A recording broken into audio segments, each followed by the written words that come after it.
Good evening, everyone. Welcome. My name is Jorge Rojas. I'm Director of Learning and Engagement at the Utah Museum of Fine Arts, and it's my pleasure to welcome you to this evening's presentation of the Mexican Muralist Movement, How Passion and Politics Made Mexico a World Stage. This is the second in a series of 3 Mexican art and history classes created through a year-long partnership with Artes de Mexico in Utah.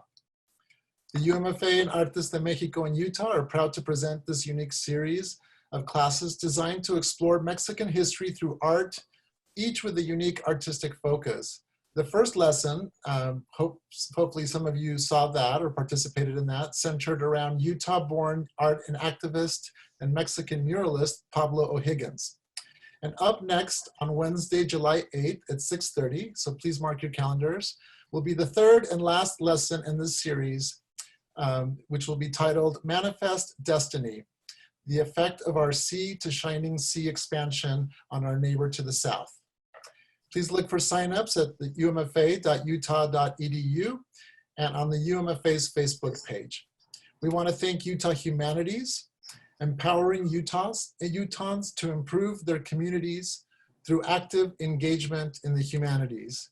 Generous support for this project provided to UMFA by the Arts Bridge Foundation. We gratefully acknowledge the support of the Center for Latin American Studies at the University of Utah and our friends at the Salt Lake City Public Library. Very special thanks to Artes de Mexico in Utah for their very important work they do to educate our community about Mexican art, history, and culture. We love working with artists. A quick note for all of the educators that are joining us this evening and have signed up for professional development credits. First of all, welcome. And for the follow-up discussion, you will be sent a new Zoom link tomorrow morning at 9 a.m. So please be sure to use the new link for the 10 a.m. discussion. To all our guests this evening, please note that this presentation is being recorded and will be posted online in a couple of weeks. So please look for that and help us share it. Also, please type your questions in the chat, and our panelists will try to address as many as possible at the end of their presentation. Now, to introduce tonight's presenters. Susan Vogel is a freelance writer, journalist, and attorney. She holds a BA in English from San Francisco State University and a JD from University of California, Hastings College of Law. During college, she studied at the Universidad Nacional Autónoma de Mexico City. In 1990, she received a grant from Utah Humanities to research Utah-born Mexican muralist Pablo O'Higgins. It resulted in the first English language biography about the artist titled Becoming Pablo O'Higgins in 2010. After seeing the UMFA's exhibition, Artes de Mexico, and assisting with its companion exhibit about O'Higgins, Susan, along with Tina Mizrahi Martin, daughter of Diego Rivera's art dealer, Alberto Mizrahi, and architect Bernardo Flores Sagun, co-founded the nonprofit Artes de Mexico in Utah in the UMFA Cafe. So we have a lovely history together, and we're honored to have Susan. Fanny Guadalupe Blauer is a native of Mexico and a graduate of the Instituto Politécnico Nacional. Fanny has worked as an accountant in Mexico and the US. She is board chair of Artes de Mexico in Utah and a passionate presenter of cultural workshops. She works as community liaison at the Natural History Museum of Utah. Fanny recently earned an Anthropology of Art diploma from the Center for Research and Advanced Studies of Social Anthropology. Welcome, Fanny. A proud queer Mexican immigrant, Renato Ormelo Gonzalez serves as a manager of annual giving at the UMFA. He began his career in the arts with Artes de Mexico in Utah while an undergraduate at the U, where he double majored in art history and Latin American studies. Before joining the UMFA, Renato led the community affairs section of the Consulate of Mexico in Salt Lake City, Utah. Welcome to all of you. Welcome to all our attendees, and please enjoy tonight's presentation. Great. So thank you so much, Jorge, for the introduction, and thank you to the UMFA. So I'm very excited to be here today, and especially to be joined by Renato and Fanny. I'm going to start with a humbling story of my own, and that is, let's look at the next slide. So when we started Artes en Mexico in Utah, about 2 years later, we had the opportunity to present a wonderful collection of photographs from the legendary Casasola archive in Mexico, in Hidalgo, Mexico. So these are photos of the Mexican Revolution. And I was talking about this photo that you see. It's called La Silla Presidencial, or the presidential chair. And I was said, here's Pancho Villa, Emiliano Zapata. They're meeting for the first time in Mexico City, halfway through the revolution. The dictator Porfirio Diaz has been ousted. And this crowd says, hey, take a seat in the presidential chair. Well, Pancho Villa is a fun guy, and everything's a joke to him, so he just plops right down. Zapata looks at him kind of in horror. But I said, there you go, it's a presidential chair. Next slide. No, don't do that, don't move it. So the consulate cultural person was sitting there glaring at me. And I said, what's wrong? This is the presidential chair. And he said very reverentially, it's la silla presidencial. And I said, yeah, it's a chair. Well, I didn't know what every school kid in Mexico knows. It is not a chair. Renato, you were in school in Mexico. Can you explain why this is not a chair? It is not a chair because it's pretty much treated like a throne. So Porfirio Diaz, the dictator of Mexico, up until 1910, he was in power for actually 30 years. So this chair, we were taught in school, it symbolizes unabashed power, no checks on the government, widespread inequality. So it really became a symbol, and growing up in Mexico, it was a symbol of what not to do if you were ever in power and why people stood up for their rights. The dictator at the time, not the too fun guy sitting there, he's actually one of the most vilified figures in Mexican history. Kind of only next to the conquistador Hernan Cortés and also Santa Anna, who was a dictator of Mexico, who lost the Mexican-American War and lost half of the territory of what was then Mexico. I think those three guys are really the worst guys in Mexican history. Should we look at a picture of him? Let's go to the next slide. It is a throne. You're right, Renato. So, Fanny, we were talking about today about looking at things from different perspectives. Can you talk about why that's important? Sure. Let me just first say that my father had the previous picture in his office, so you can see how powerful this picture is. So Artes de Mexico, to Artes de Mexico, really what we're trying is to, number one, that we recognize that our history has been taught from the perspective of the colonizer. So we really want to acknowledge the importance of the voices of our community members. Through their oral stories, we know, because we work with these people, that many people don't get the opportunity to share their story, either because they might feel intimidated or because they are ashamed, because they feel they don't have enough education to share with an academic perspective. So we know now that our organization is known for being one of the entities that provides this opportunity, like in this case. I'm not an expert, but I provide my opportunity that is as valuable as anybody in the community. Yeah, I think I personally had a wake-up call. I grew up in Utah, and I knew, I studied, I knew about maps, I knew something about geography, but my daughter's grandmother used to come to Utah from Mexico, from Guadalajara, where she lived, and I would say, welcome to Utah, and she would say, which you stole from us. It's a perspective, see, it's a perspective. Let's go to the next slide. So Renato, can you tell us about the beginnings of this incredible world-known movement? So Mexican muralism, once you understand a little bit of the context, which is taking you back as to why Mexico had a war that had inequality, it had people, no living condition. We got a lot of changes after the revolution ended in post-revolutionary Mexico. So the guy that we see pictured here, and I'm pointing at my screen knowing that you can't see my finger. The guy that we see here, he was actually the first minister of public education in post-revolutionary Mexico. He was a writer, he was a thinker, and he understood that Mexico was a divided nation. He understood that Mexico needed to come together, and he understood, or he knew, that the country needed to educate the public on the idea of what was to be Mexican, who was to be Mexican, as well as their history and their rights.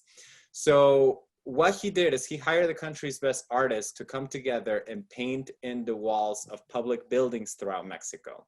Here we see the Antiguo Colegio de San Ildefonso. It used to be kind of like our national high school, the national preparatory school.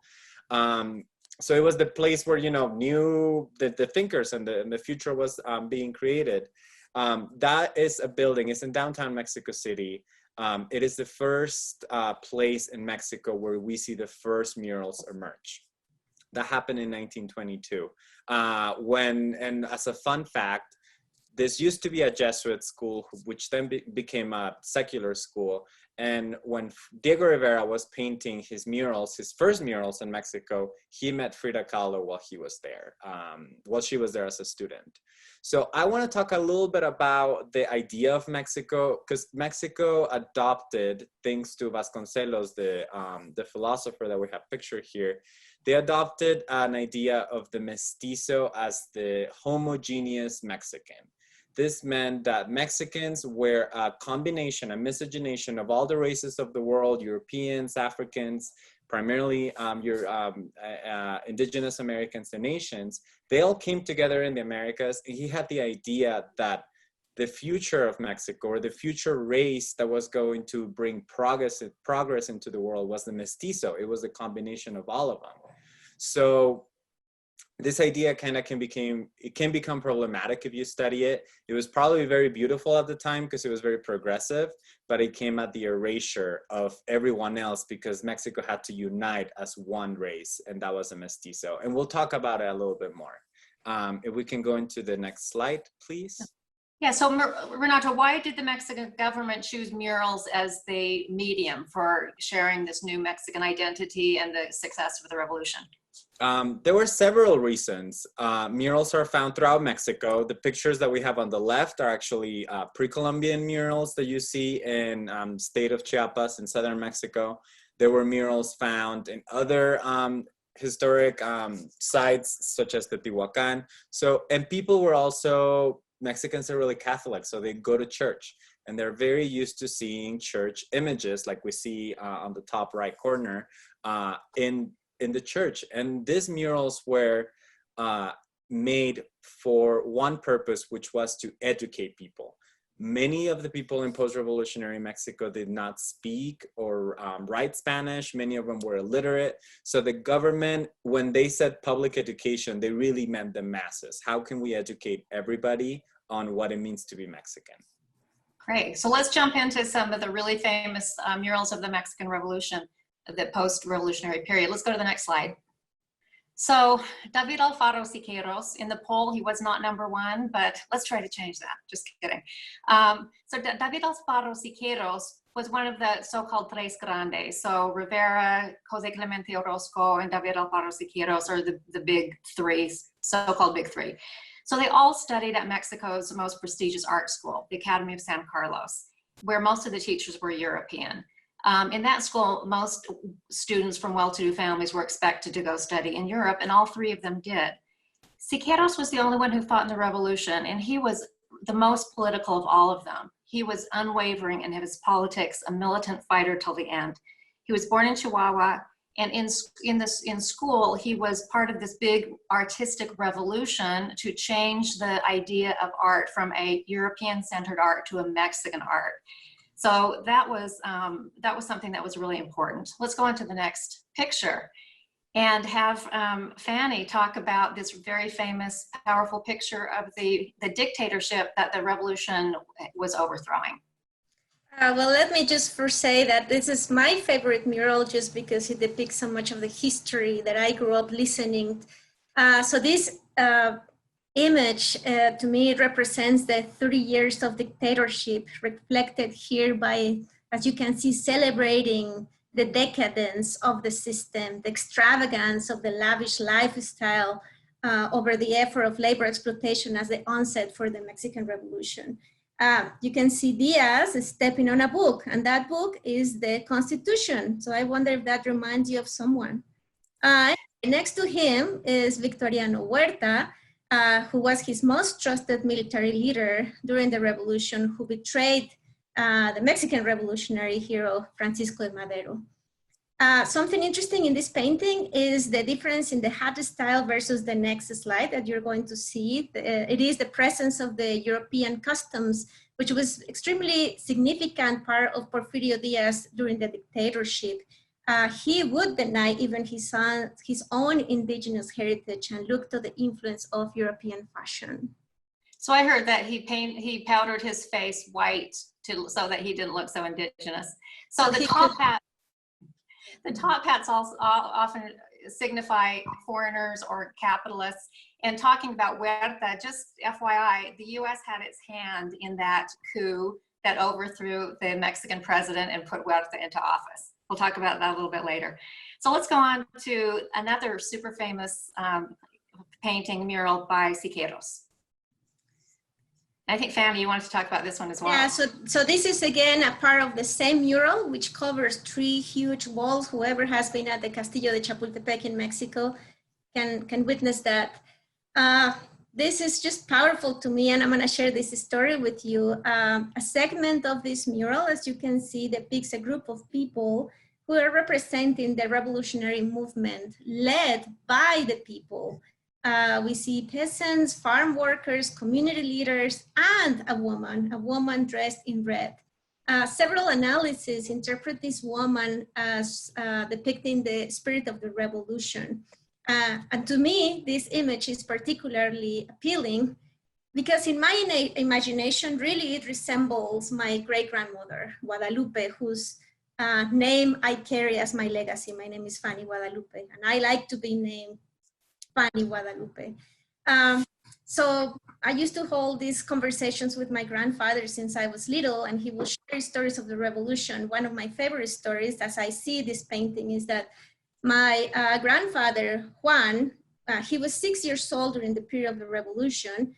And according to him, a group of smugglers, this is as his parents called them, considering that during that time, it was difficult to know a person's group side of the war.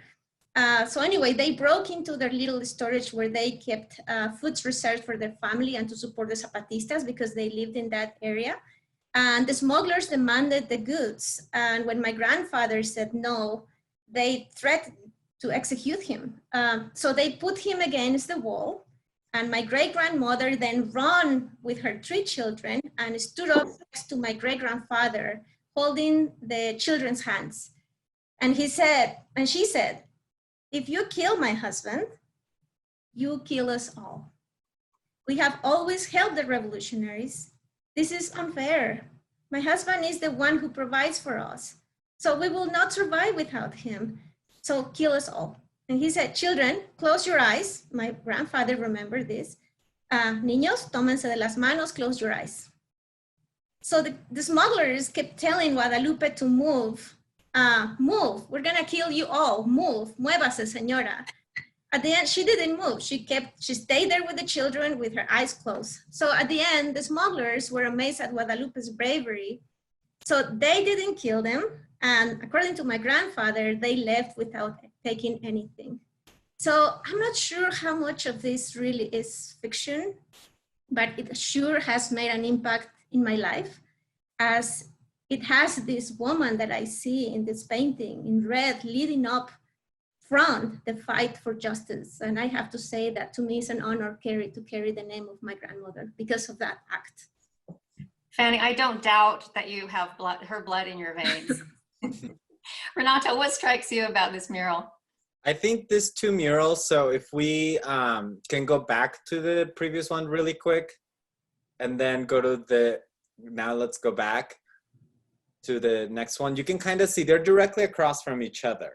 So when you're standing in that room, you can actually see the movement that the artist created, Quieros created, because you feel like they're coming. So you feel like the Diaz, the dictatorship, the bourgeoisie, the Europeans, they kind of don't know what's going on and they're distracted from what's to come. And I really enjoy being in that room because of the movement that the painting creates, but also because they kind of, you move with the mural, you feel the energy of the mural, and you feel how this social masses really came together in a way, or at least that's what the government tells us, likes to tell us, how they came together to topple the not democracy, which we had a very interesting day if you follow US-Mexico relations at all today. Well, that's for another day. These are in the National Museum of History, which is at Chapultepec. Someone just asked that question. So I want to add something. So I asked my daughter, she grew up here in Salt Lake. She spent time in Mexico. She lived in Guadalajara, then Mexico City after college. And so I asked her today if seeing these murals, me dragging her to all these museums in Mexico City and seeing the murals had any impact. And she said, well, I didn't think so at the time. But once she got involved in the protests in Mexico City, she said it was just like this mural. It was just a wave of powerful people. She said what she got is the sense that the people had the power to affect change. So drag your kids to the museums. So, let's go on to Orozco, and Renato gets to talk about his fellow Tapatio. Yeah, he's from Guadalajara. He's one of the state heroes where I'm from. Orozco is, he was born in a city near Guadalajara, which is where I'm from. It's a huge city. If you're ever there, highly recommend it. Just don't take your car because there's so many cars. So every time they hear someone moves to the States, they're like, oh, one less car, great. Yeah. So, there's so much traffic. Anyways, so he's a Tapatio just like me. Several of his most important murals are located in several buildings in downtown Guadalajara. The ones that we see here are in a building called Hospicio Cabañas, which used to be a hospice / hospital / orphanage. It is now a really important Mexican museum. But we grew up seeing Orozco. We grew up seeing his works, and we consider them just as important as other writers, other artists, other thinkers, the same way that we see politicians here in the US. I was really surprised when I started learning about, for example, the currency in the US, who's depicted in the currency. In Mexico, we have a writer who was allegedly a lesbian. We have Frida Kahlo, Diego Rivera. So, you know, all of those people that shape us. In Mexico, we see them as in the same or better way even. Maybe let's go to the next slide, because I think the next slide is also by him. No, so actually let's go back a little bit. Just a little bit about his work to let you know. If you encounter an Orozco mural, you will know it's by him because he loves the color red. It will probably make you really depressed. He loves human suffering, and he actually loves fire and the machine. He was obsessed with technology and the human machine, robots. So out of the three muralists that are always spoken about in Mexican art, this one's probably the most depressing and the most interesting of them three, I think. We could have an argument about that, but let's go on to La Malinche if we want to talk about some controversy. Yeah. I'm a little bit biased. So and why was it controversial? Well, take a guess. Fanny, do you want to talk about what this means to you? Well, I can talk about the controversy and how I grew up. So this is my thoughts. I have to say this painting is particularly disturbing to me growing up as a woman in a predominantly machista environment. That was probably unintentional from my grandfather and my father and my great-great-great-great-great-grandfather. But anyway, there you go. So I invite you to look really at this painting. I think I would call it Born Naked, right? The birth of the new race, mestizaje. So this was interesting because I was analyzing this. I asked my teenage daughter and I said, what do you see? And she immediately said, protection and domination. And then I thought, wow, it's a passive aggressive behavior that actually reinforces the concept of machismo over the values of women. You can see here Cortez holding tight Malinche's hand, indicating protection, but with his left hand shows domination. I am holding you back, basically. So Malinche seems to be complying with his message, showing no emotions or body language that she rejects such act, right? But instead, her eyes are closed, her feet tucked away, which to me, perhaps that's the only sign of pain and uncomfort. So to me, this is really an interpretation of what we still see in many cultures and the way history has been written. I think in many ways, history has been written under the concept of androcentrism, placing the masculine point of view at the center of one world's view and culture, marginalizing the position of women. So I want to believe, as I look at this painting, that Malinche is slowly opening her eyes, and that she can see that through her eyes, we're also opening our eyes. At the end, she's the mother. And how can we be proud of an ancestry that includes violence and oppression and domination as many? But I think we also have to reconcile with that reality. But we also have the power to change it as women. So it's interesting because in Mexico, people talk a lot about this aspect of history. I mean, I'm Scandinavian. No one talks about feeling shame because the Vikings pillaged, raped, and kidnapped sin vergüenza, with no good reason. They didn't do it to make the sun rise in the morning. They just did it for fun, right? But it seems like this conflict, this identity issue, like Octavio Paz wrote about, seems really alive in this Mexican psyche. What about do you agree with that or no? And then the question, who is the image? What is the image below them? So it's believed to be the body of the dead culture, which is even more painful, right? And that's why I think she's tucking away her feet, because he is stepping on it. She's not. She's probably the only, to me, when I look at this, that's the only reaction she's having in her body, as tucking them away, as I can't step on this, this is me. Renato, do you have any different perspective on this? No, I think I will agree with what Fanny said. I think in essence, this mural is the portrait of modern Mexico and what Mexico is today. We have Spanish and indigenous origins that came together not in the best way, through a process of colonization, of violence, of genocide. But that's the legacy we have today, and that's something that we have to deal with. And it's very interesting because Malinche has always been seen as a traitor, like in many Mexicans. Like, she is a traitor because she was a key component of Mexico's colonization. She spoke her native language. She spoke the language of the Aztecs, which is Nahuatl, and then she spoke Spanish. She was one of the first people in the Americas to learn Spanish. She learned it really quick. She was really smart. She was, if you put yourself in her shoes, you probably would have done the same thing to save your life and save your people. But she's vilified in many ways. So I think out of all women in Mexican history, she's probably the most interesting, other than the Virgin Mary of Guadalupe, probably. Yeah. So this mural was, was really controversial. The Damas Católicas, the Catholic ladies, tried to cover up the nude pictures in this building. They nailed sheets on top of them. And they also, these murals in this building were attacked 3 or 4 times and took at least 60 bullets. So that's how angry people were. And it wasn't just these. Let's move on to the next one.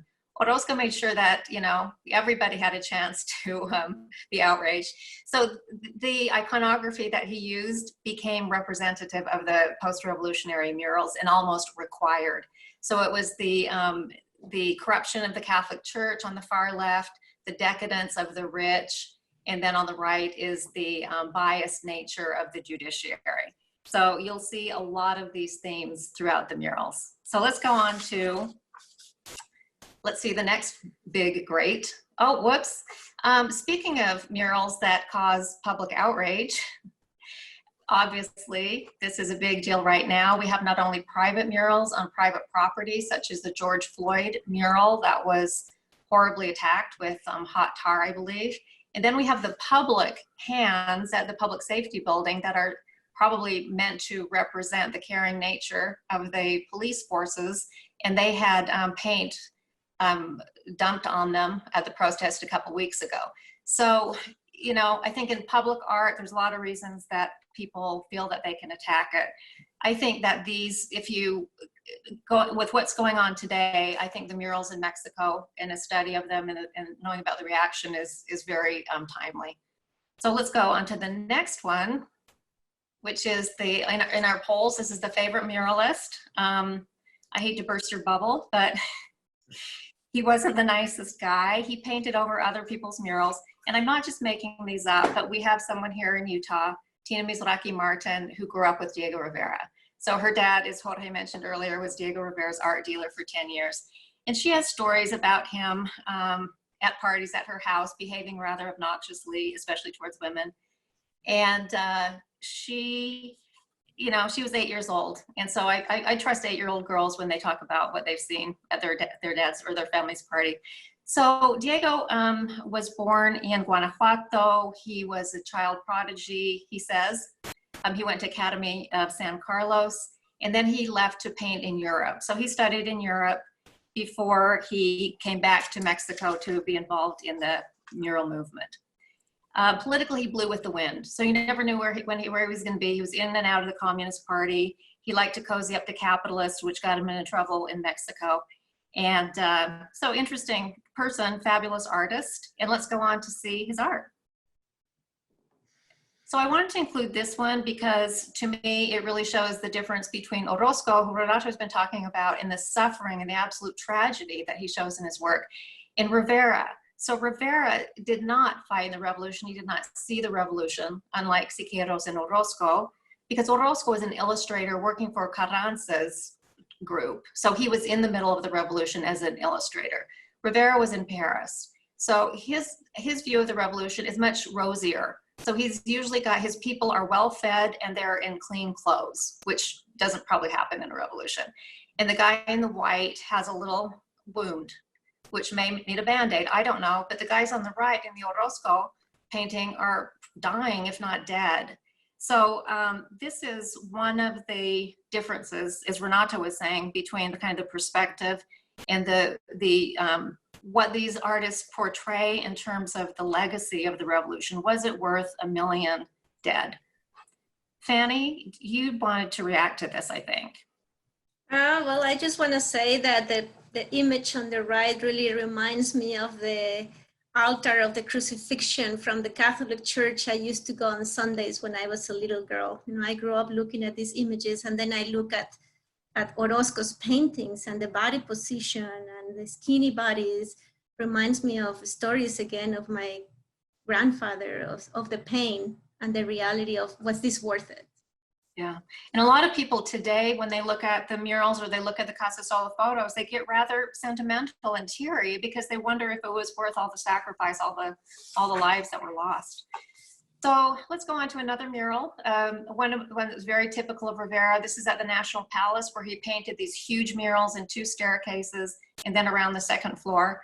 And this is the history of Mexico. So from my gringa point of view, when I see Rivera, I think, oh yay, I don't have to read a textbook. I can learn everything about the history of Mexico by looking at these murals, which are really organized.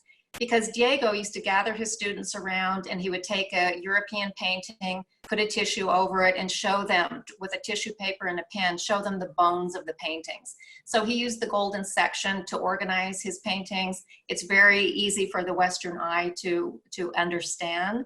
I think they're very educational. Like Renato, if I see Orozco's, I want to hide under my bed for a week. If I see Quieros's, I feel like I'm in a big crowd. I'm going to be swept away into some big social movement. But Rivera's, I think, are a little more easy to understand. But Renato has a different point of view than me. I don't think it's that different. This mural, I do agree with you. Rivera, in my opinion, he's one of my favorites because he's also the least complicated to look at, and the most complicated to look at because there is so much going on in each of his paintings. There's a different scene in every corner.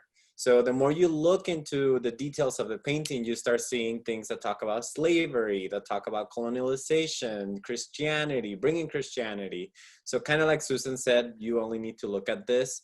One thing that's interesting about Rivera and his style of Cubism, his style of muralism, is the influence of Cubism that he had in his own art. He studied in Europe when all the Mexicans were fighting during the revolution. He was actually in Europe studying and married his first wife there. I'm painting with Picasso. And what he took from Cubism, which is the multiple perspectives that you see on a single flat surface, whether it's an object or a person, he took that idea and put it into murals. So instead of looking at multiple perspectives of a single thing, you're looking at multiple perspectives of history. So that's something that I think he did very well and understood how people understand art. So these are murals that every school kid sees. They're in the books that the Mexican government publishes for every school kid, right, Renato? Yeah. So Mexico publishes books for the entire country, versus here, every state chooses, and they're really different. In Mexico, they're uniform. When you worked at the consulate, people died to get those, right? So they can teach their kids Mexican identity, right? Yeah, I was in charge of giving out the collection of books, and it was, hot cakes. They were like prizes, yeah. So Annie, what did you learn from this? As a kid growing up in Mexico City, what did you learn from this mural? Well, I actually went through the books last night as I was just curious of, I remember the murals are in the front page of most of the books, but this particular mural, I was always curious because Hernan Cortés appears to be green, and I really didn't understand why. So now I understand, but what I want to say about this mural, it's on the upper left corner. It's just a really significant scene where we see the cross and the sword, the cross representing the conversion to Christianity under the rule of militarism. And then we see this indigenous man holding a cross with his head low, kind of like, I don't have another choice by accepting this. We also see slavery with indigenous people and the introduction of the African slaves, which was not a highly concentrated area of study when I was little. We will talk about indigenous, but not necessarily about the Africans that came as slaves in Mexico. And then the diseases. I learned later that Cortés appears green-faced because of the introduction of diseases such as chickenpox. I heard it was syphilis. Or syphilis. Yeah. And you can see the introduction of cattle. You can also see in the middle this woman who is holding a baby with blue eyes, which represents the mestizaje. You can see punishment. It's just very complex, painful. It's complicated. And then the people in the back hanging, the people being lynched on that tree, that's very central. And I always wonder, is that because they committed to suicide or because they killed them? I believe it was probably both, right? So is this a very sad mural to you?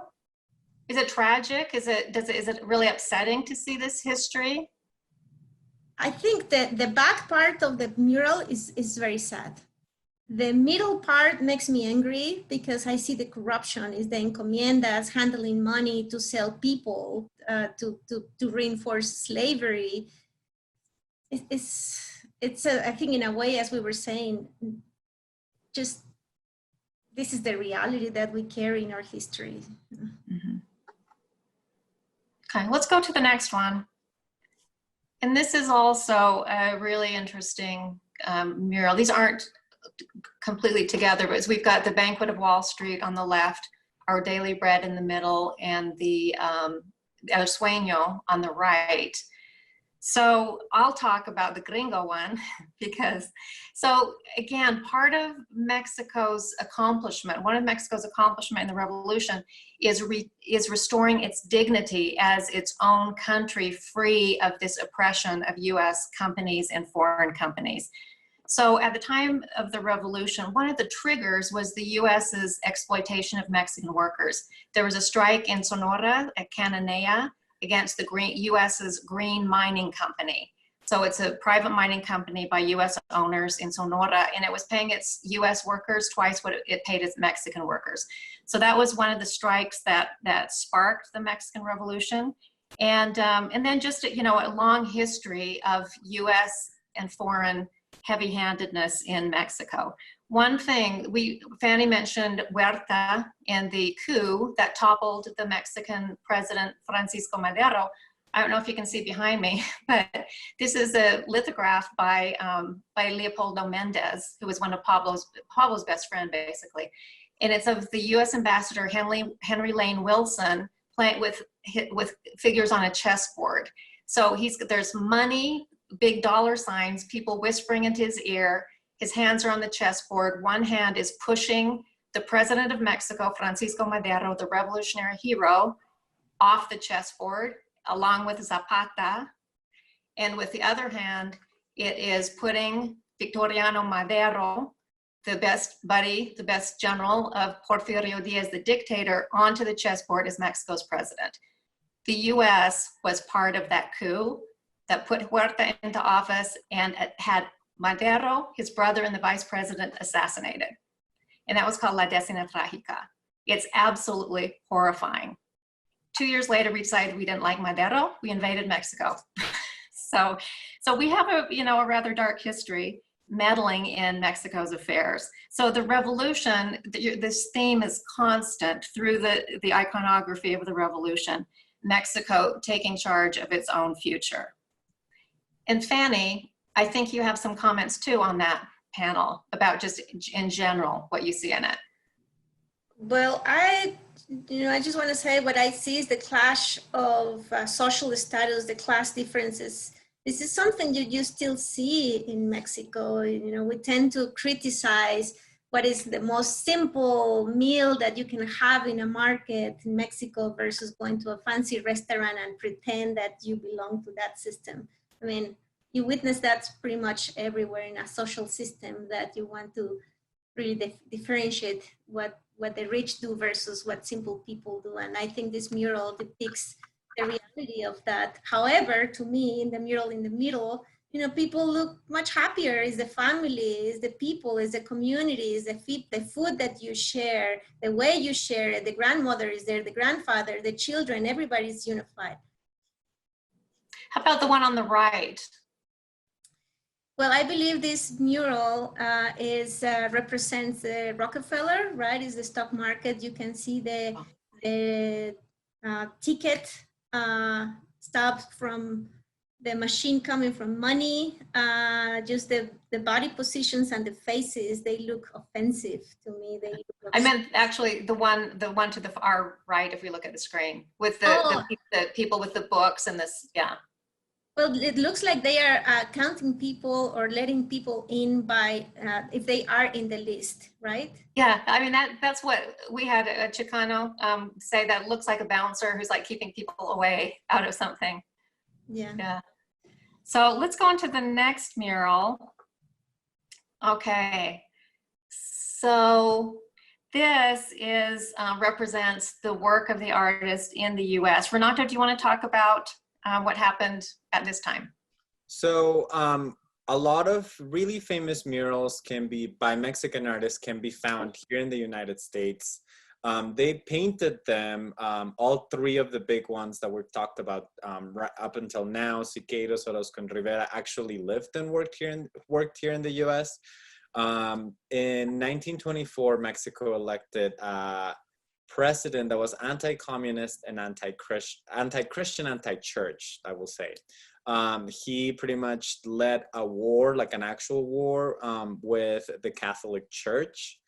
Where I'm from, that's actually the big war that my grandpa remembered. Once I asked him, because I thought he was so old, if he had lived in the revolution, and he was like, no, I'm too young for that one, but I did see a lot of the war about the Cristero War. So just like any other time period in history after a war, there's a lot more conflict and a lot of reconciliation that takes place within a country. So all the muralists were extremely politically active people. They were vocally communist, and that political outspokenness got them in trouble, and then they actually had to leave Mexico for a while. So you can kind of see here, Rivera, he paints over this time period, over this period of time. It takes him a long time to paint the mural that we can see in the middle in Mexico City, because he was living in the US. Rivera lives in Detroit, San Francisco, and New York, where he paints some of my favorite works, including what many consider his masterpiece, which is located in Detroit. We also see Orozco. He goes to New Hampshire and paints some murals in Dartmouth College, which are really depressing. They're about the history of the Americas. Quieros does a really interesting mural in downtown LA above Plaza Olvera, which is kind of like the Mexican part of downtown. That it's very critical of US imperialism in Latin America, and that gets whitewashed almost immediately. And it was just recently restored by the Getty. So all their work is very, very influential in the US. And they were also working with students here and doing all the murals in the US that you see. A lot of the murals in San Francisco were actually painted by American artists, but they were under the supervision or being taught with Diego Rivera while he was there.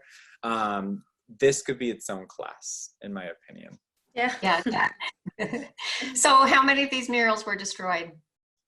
Like all of them. Well, maybe, yeah.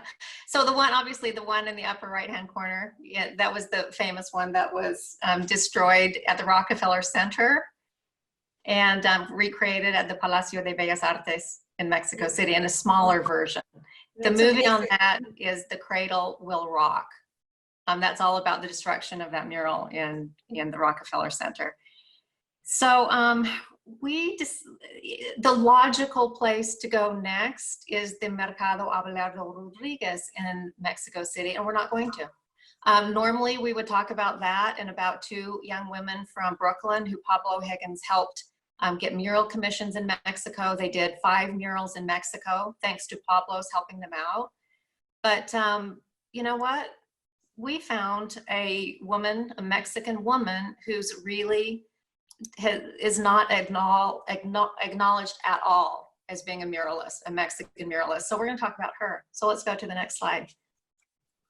So there were a lot of women who were assistants on murals during this period. So later on, there were a number of Mexican women who painted walls. They had their own murals. But during this post-revolutionary period we're talking about, to like the late 30s, the 20s and the 30s, there were a lot of women helpers. But there weren't too many that had their own murals except the Greenwood sisters, Marion and Grace Greenwood from Brooklyn. And Aurora Reyes was really quite remarkable. She's like Quieros in the sense that she was a fighter till the end. So she was, she went to the same fabulous art school. She went to the National Preparatory School, where she was close to Frida Kahlo, and then she went to the Academy of San Carlos. But it is said that her revolutionary spirit caused her to be expelled, which I kind of like. So she was actually from Chihuahua, and her father, her grandfather was Bernardo Reyes, who was a Porfirista. He was on the side of Porfirio Diaz, so he was a controversial figure. That was her grandfather. Her family moved to Mexico City, and she became a teacher, an artist and a teacher. She spent 30 years working as a public school teacher, and she painted 7 murals in Mexico City. This is the only one during this period. She dedicated her life to fighting for women's rights and rights of teachers. She was actually offered a position to be the head of the absolute top of the art world, the Bellas Artes, which is the center of the art world in Mexico City, with the famous Palacio de Bellas Artes. And she turned it down because in protest of the massacre of students and civilians in 1968 at Tlatelolco, where Fanny has a story because her father was shot. I'm not going to steal that from you, but it's okay. We can have a class about that too. We can have a course. So this is an amazing. So as Renato was saying, the Guerra Cristera, people don't like to talk about it in Mexico, right? When I brought it up, people are a bit uncomfortable. It's a war between the government and the Catholic Church. Mm-hmm. Yeah. So it was during the time of Calles when a lot of the artists came to the U.S., anti-Catholic and anti-communist president who held on to power through 3 different presidents. And in 1934, Cardenas took over. And so most people were like, yay, a liberal president again. And, but what Cardenas did is he changed Article 3 of the Constitution promising free secular education to a free socialist education. And so that sparked, again, it revived this war between the government and the Catholic Church. This was really awful. I mean, radical Catholics blew up trains full of teachers. I mean, was really, really, 80,000 people died. So we don't really hear about this. But she is painting the rural school teacher who's being attacked by these fanatics. So here we have on the right, their school children are looking on, and this man is dragging her by the hair. In his left hand, he's holding money. The school books are being thrown to the ground. The man with the hat on is hitting her in the head with the butt of a rifle. She called this La maestra asesinada, the murdered teacher. Somehow the name got changed to the teacher who's attacked. I think it's one of the most powerful murals, and doesn't get any recognition, nor does she. Fanny, do you have any thoughts about this? It's just painful. I think I get to talk about the figures of those two women and this one. So in Mexico, we have a word that doesn't exist in English, feminicidio, which is a feminicide, basically, is the murder of women, the systematic killing of women. You probably hear in the news that in the border in Ciudad Juarez, all these women killed. So I was actually reading research about this the other day and connecting the idea. The research talked about how the Cristero movement and the Catholic system was so against the idea of providing a secular education. And it's believed that the church had this group of people that will go to these rural communities and kill the teachers who were teaching secular education. And for women, as we talked, this machismo, this idea that women is for them to stay at home. And if you're going to be a teacher, you should be teaching your students to draw flowers and how to be a homemaker, but not about secular education. I was reading this research that back in the 1930s and 40s, there was a significant problem of assassination in rural communities. So it's a reality that, we still see it for other reasons, but it is true. Yeah. So I hope her work gets more attention and gets included in the work of Los Tres Grandes. Maybe there's going to be 4 Grandes or more as we discover more women or more people whose, other people's work was destroyed and their legacy was destroyed with it. So we're coming towards the end of our time, and I want to ask Fanny and Renato something. And that is, and we're not talking about muralists post, there are a lot of muralists we're not including. So you're not going to hear about Rufino Tamayo today. I'm sorry. Hopefully another class again. Yeah. So we've really limited it so that we have a chance to talk about, especially this muralist who's not well known and deserves more attention. So I want to ask Fanny and Renato. So Mexico, this project was to help build this positive, wonderful Mexican identity through the art. I'm wondering, how did these images shape your own identity growing up in Mexico, and how can they affect the identity of your kids, Fanny, who are growing up here, and other members of the community who are growing up here and maybe have never even, they're Latino, they're Mexicano, maybe they identify as Chicano, Mexican American, but how can this art help develop a sense of pride and identity in people here?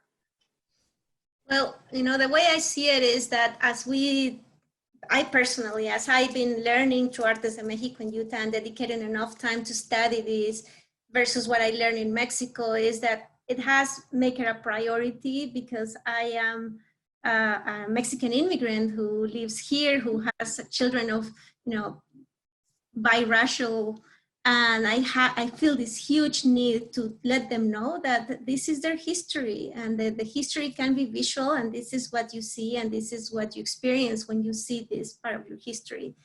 I carry it very strong because I share some of the stories with you of my family. I feel very proud of my heritage And I also feel that what the feedback that we get from Artes de Mexico and Utah from so many people is that it's like taking back, it's like gaining back my identity, feeling proud of who I am. It's okay to be brown, and it's okay to talk about it, and it's okay to share these stories. And I think, again, as I said at the beginning, many people, I'm a witness of that, feel ashamed. And until you create an honest relationship with people and people start talking about their feelings and their identity and how they deny their identity, sometimes how they lack their identity, and then you find the connections through art, it's a transformation that unifies our cultures.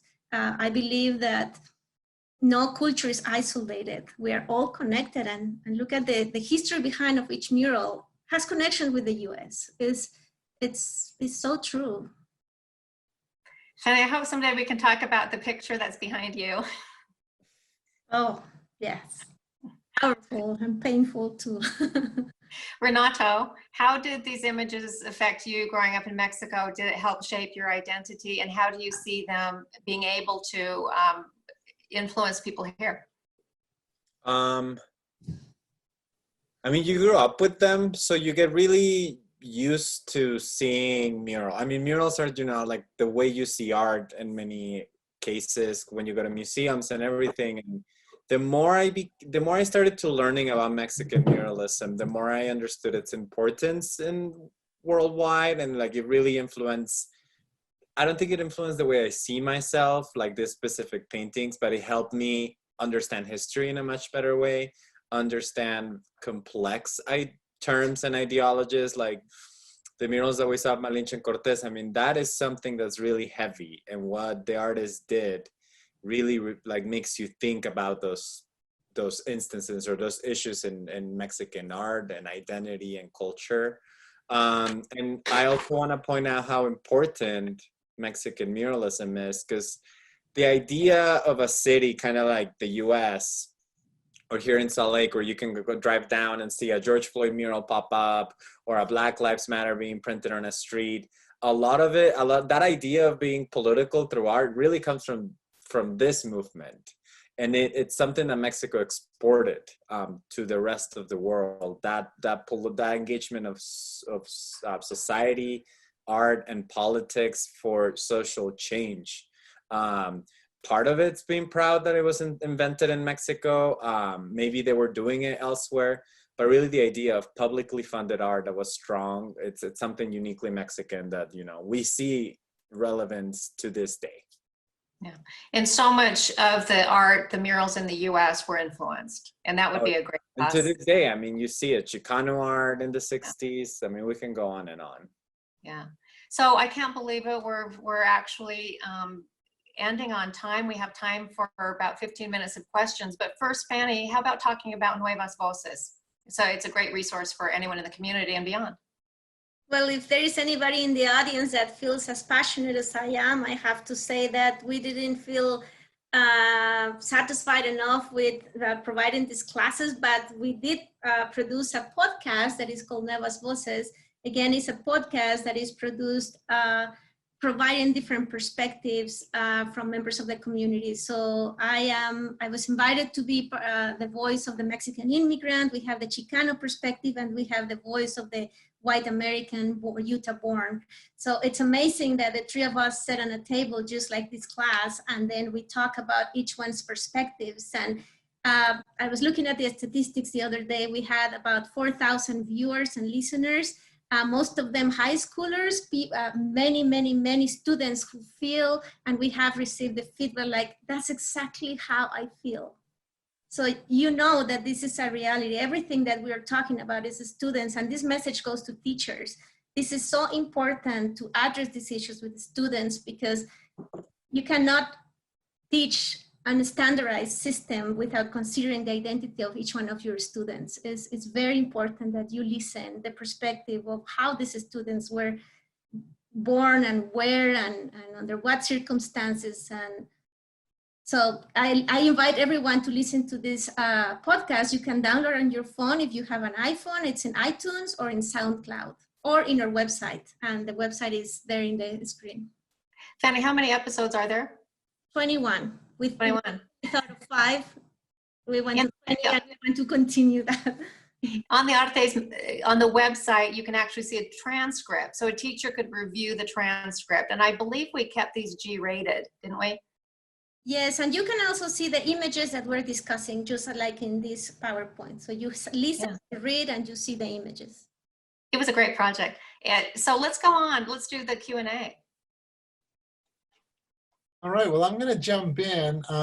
Fanny, Susan, Renato, thank you so much. What a engaging, delightful, intriguing conversation and presentation. I love all of your different perspectives. I love like the connections here to Utah and connections to where you grew up in Jalisco and in Mexico City.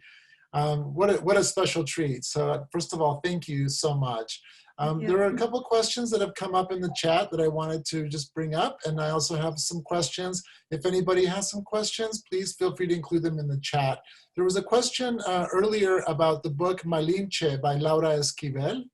I know you talked earlier about the term Malinche.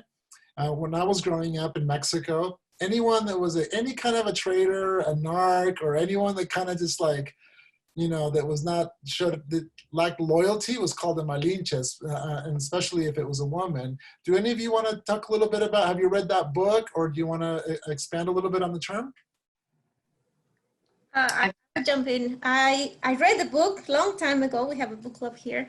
I like the position where Laura Esquivel puts Malinche as this smart woman. She's a feminist, you know, Esquivel is a feminist, and she pictures Malinche as this smart woman who was the translator, was the kind of the mediator of the situation.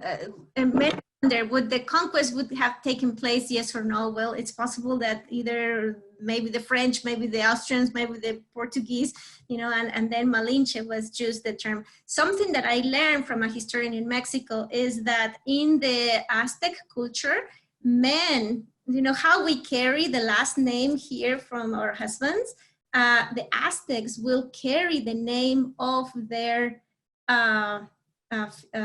partner, the female partner. So what I learned from this historian is that they would call Malinche Hernán Cortés. Hernán Cortés was called Malinche, and they called Malinche because she belonged to him. So that tells me a lot about the position of what Malinche did in terms of, you know, or Cortés being called the name of the woman who basically was representing him, a woman, right? Thank you, Fanny. There's also another question. One of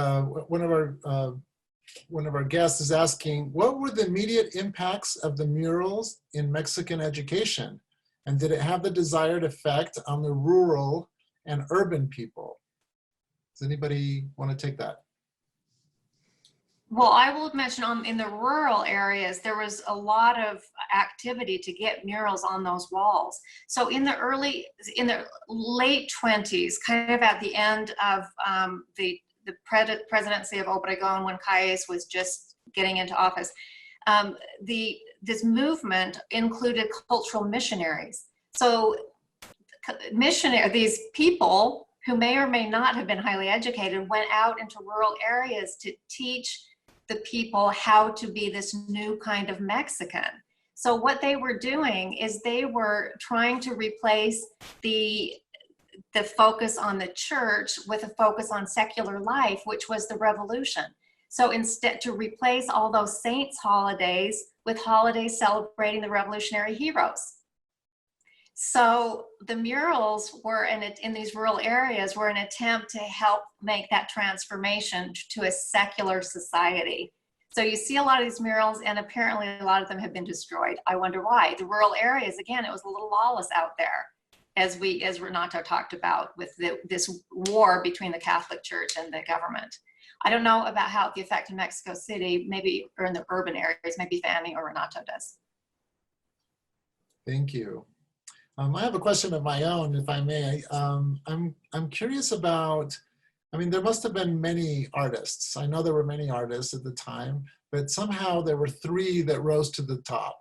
I would say there were 4. I was the one that asked about Rufino Tamayo, one of my favorite muralists, but there were certainly 3 that are known as the 3 great, right? Los tres grandes. Can you talk about how that may have come to be? I know there was a relationship with the government, and they also had opportunities to travel abroad and go to Europe and New York and California and study. Rivera was studying with Picasso and was, he was friends with a lot of people. And so can you, do any of you want to take that and just talk a little bit about how these 3 happened to rise to the top? Do you want me to take on Rivera? He was really, he loved attention, and he would basically do anything for attention. He painted over people's murals. So I read that an artist said he worked against the other artists. Pablo Higgins worked for the other artists. So if you look at the the projects where Rivera was in charge, you find a lot of him wiping out other people's murals to put his own up. In the Mercado Abelardo Rodriguez, it worked just absolutely beautifully, probably because Pablo ran the show and not Rivera. Pablo wanted Quieros to be involved, Rivera said no. Pablo wanted Tamayo to be involved, Rivera said no, because he had personal feuds with people. So I think it was Rivera's really charismatic and pushy, attention-grabbing personality that probably paid off in terms of making him one of the most popular. Orozco, maybe Renato can comment on Orozco. I think this question is really interesting because you could argue, or I would argue, that these 3 people are really famous and they're the ones that we know about because that's the art history we're reading. This does not mean that we had other artists that were not making great work, but we're learning about them because first, they were all guys, so guys always make it to history books. 2, they probably got the biggest sponsorships or the biggest commissions from the government, but really it's thinking. So when we didn't include Rufino, we were also not going to include other artists, but we felt strongly that including someone like Aurora Reyes was important in doing that work. The more you talk about other artists that are not talked about, doesn't mean that they're not talented. It doesn't mean that their work is important, but it means we should question about why are we only learning about these guys, or why when we say Mexican art today, we only think of Rivera and Frida Kahlo. When there is, 300, how many, 30 siglos, 300, we have so much history.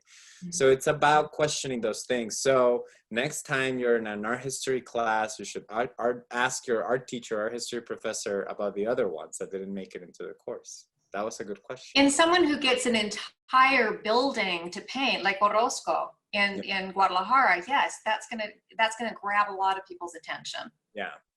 But it doesn't mean, you talked about the rural. Why is Aurora Reyes? She was actually painting buildings, or... Later on, she had big murals, yeah. And you don't learn about them.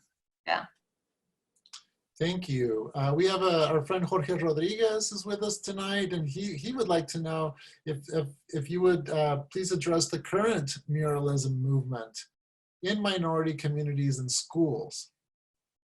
Well, I think that's another class.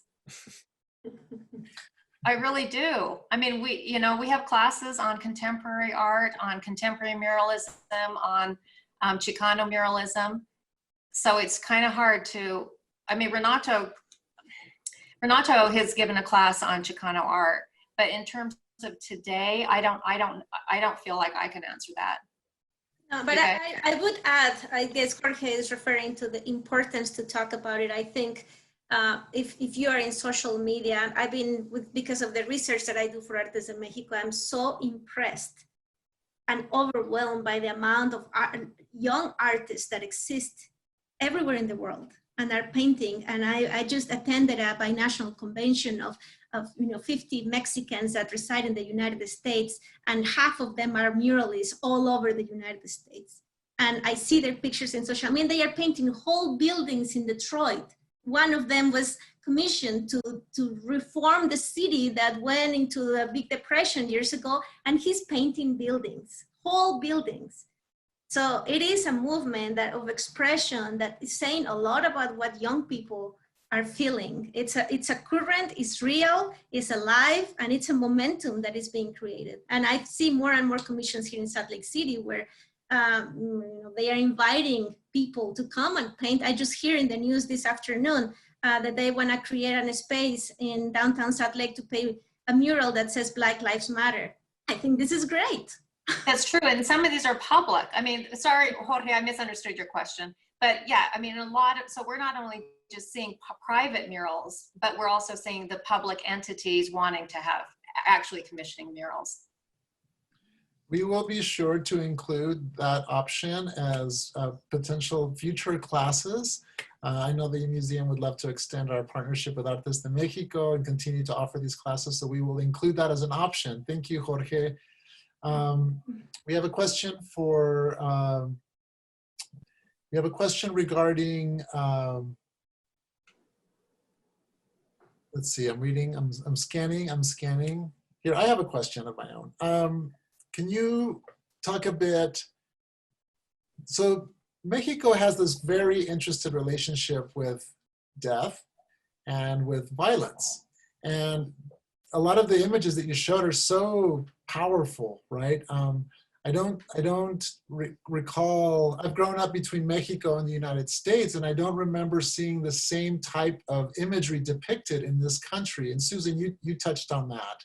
Yeah. I wonder if any of you would like to kind of take on the question of, what is it about Mexico and our history that, it shows such bold imagery reflecting the reality of the violence and the pain in the conquest and, from the Spanish. So I'm going to start, well, Renato and Fanny are going to have more depth to this, but my daughter today, she called me back after I asked her about the protest stuff. And she said, the Mexican murals, she said, here you go to like the Mormon church and everything's smiley and happy. But in Mexico, the murals, it's about Catholicism. So I forced her to go to Catholic school so she'd understand art history and to please her grandma.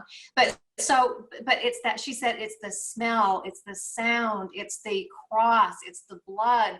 So she thinks that Catholicism is heavily represented in the power and the really bloodiness and the despair in the murals. Thank you. I just would say there is a book actually in Mexico that is called El México que nos duele. It's the Mexico that hurts. And I would say that when I see this mural, like the one I have behind me, I feel this pain. I have to say it. I mean, I have been going through many years in the process of reconciliation to recognize that I have European blood, and I have been very proud about it because that's pretty much everything that I hear many, many, many years. And then that I also have an indigenous roots, and I should be super proud because of all the stories of my great-grandfather and my grandfather. So it's a reconciliation process that is painful, that I think it's a depiction of how people feel. I think our history has been painful. We have to go through the process of reconciliation, and in the process of reconciliation, we deal with pain through this art. Thank you. And with that, we've come to the time of our presentation. There's some interest of folks that want to know about the Mexican murals in San Francisco and in Detroit and in New York and in California, Lower California. So there's a lot of interest for these classes. We had 100 people, approximately 100 people joining. That's great. That's great. We're so excited. Thank you to everyone that joined us. Thank you to all of our funders and our sponsors. Big shout out to Maggie Trilly, our producer of this series. Maggie, you're awesome. Thank you so much for coordinating all of this. And please look out for the recording of this that you can look for. Will be online. Please sign up for our next class. The registration for that will be up probably in about a week or two. And again, just thank you, Susan. Thank you, Renato. Thank you, Fanny. We're so grateful at the Utah Museum of Fine Arts for our partnership with Artes de Mexico in Utah. Together, I think we are doing a pretty awesome job of sharing some very important information to our community. And of course, we look forward to seeing folks back in our museum. Hopefully, we'll be making an announcement about that in the near future. But we miss you all. We miss sharing art with you. And thank you for joining us this evening. Thank you. Thank you. Thank you.